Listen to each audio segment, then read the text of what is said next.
This is music. This is the answer.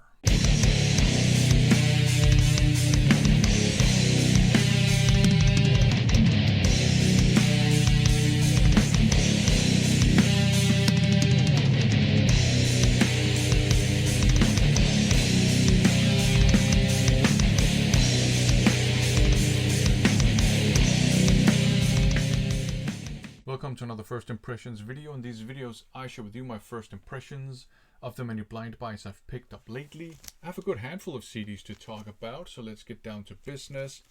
Up first, Evoke, the first one by Aldious.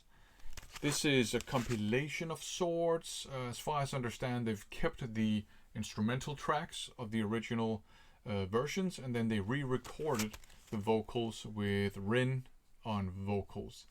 I have not heard the very early stuff with Rami on vocals, but the first singer was called Rami. She had to leave for health reasons.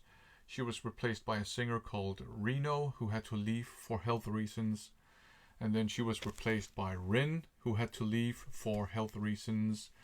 And now they have a kind of a part-time session singer who helps them out live. Their drummer, Terry Bozzio's daughter, Marina, had to leave for health reasons too. As far as I understand, it's pretty severe health reasons, but it's treatable. So, speedy recovery to Marina here.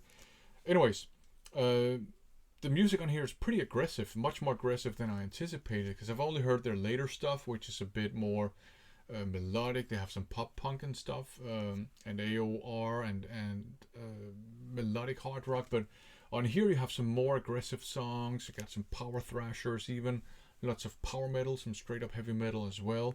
So that was a nice surprise. Not that I don't like their new stuff, but you know, I like thrash metal and stuff, so that was a nice surprise.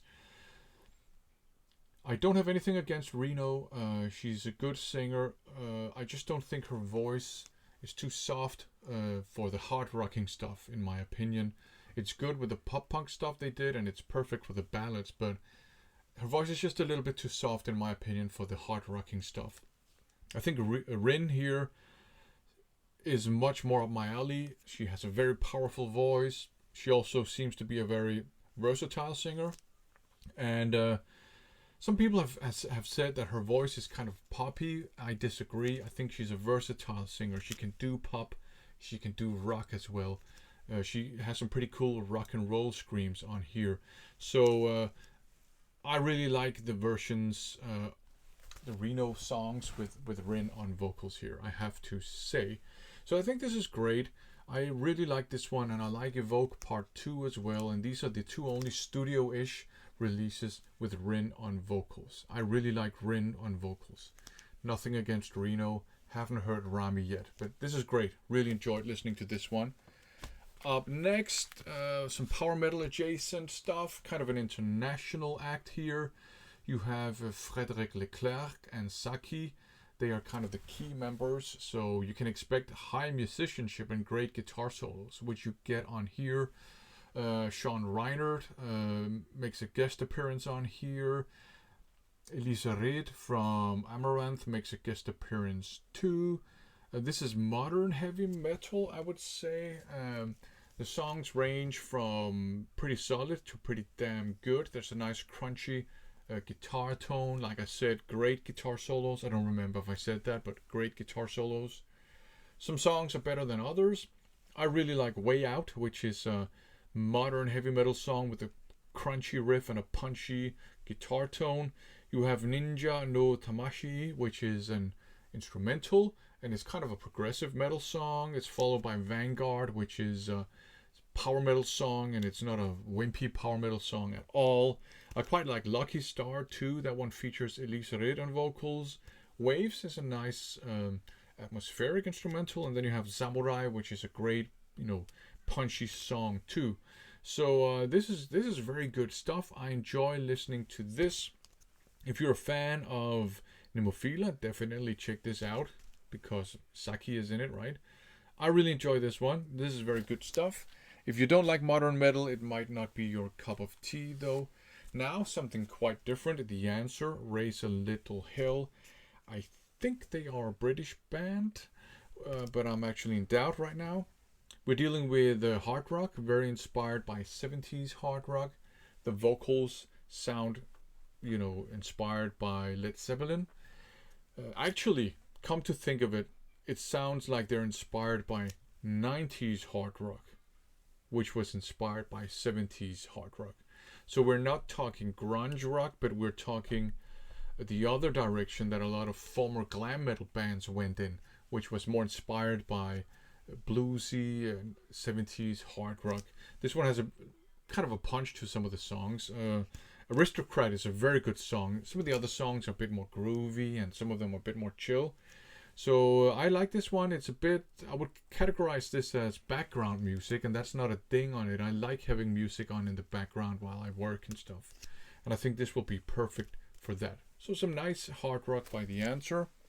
Now from maybe Britain, but I'm in doubt, to Germany, Doro. And this is Love's Gone to Hell. EP, maxi single, I'm not sure. We have 3 versions of Love's Gone to Hell. Radio version, single version, and a demo version. It's kind of a heavy ballad. It's pretty good. Not the type of music I normally gravitate towards, but I can enjoy it. You have It Still Hurts, featuring Lemmy as well, doing some uncharacteristically emotional singing. So if you want to hear Lemmy do that, check that song out. It's not bad. It's a ballad. Again, not normally something I gravitate towards, but it's interesting. You have a live version of Rock Till Death featuring Hansi Kirsch from Blind Guardian.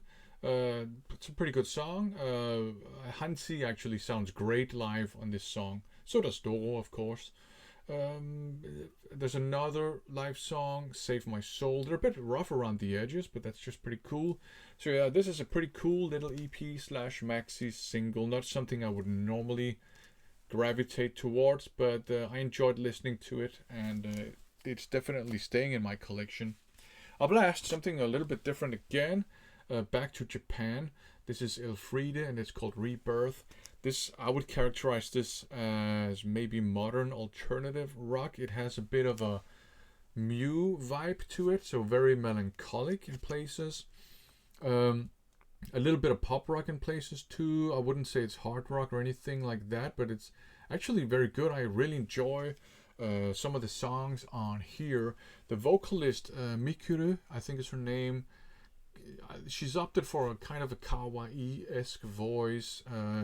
It reminds me a little bit of Miku from Bandmate from the early days. Think Big Dad, for example. But it's, it's not bad. I kind of like her voice, actually, although she's going for something that's a little bit kawaii.